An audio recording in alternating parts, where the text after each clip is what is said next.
I really like to grow this vegetable in my edible home landscape.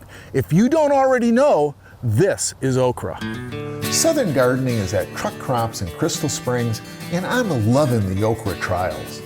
Okra is a plant that's synonymous with vegetable lovers in the South, but it evolved in Northern Africa, and it's believed the first okra seeds were brought to North America by African slaves. The okra flower is gorgeous, and it's obvious that it's a cousin of our garden hibiscus. The flower color is a nice creamy yellow, and all of them have a deep reddish-purple throat. The fruit are classified as a pentagon-shaped capsule up to 8 inches long. Growing up, I always wondered what those little wagon wheels were in the vegetable soup.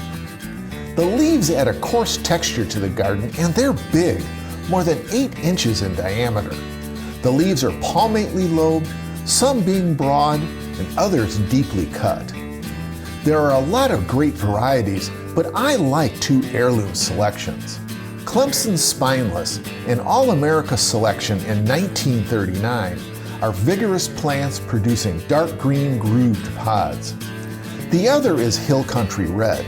I just love the big fat reddish-green pods. The plants also have red stems that add that pop of color.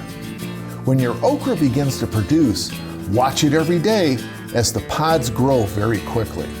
I always harvest them while they're tender and about 3 inches long.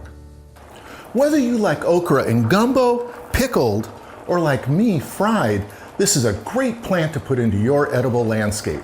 I'm horticulturist Gary Bachman, and I'll see you next time on Southern Gardening.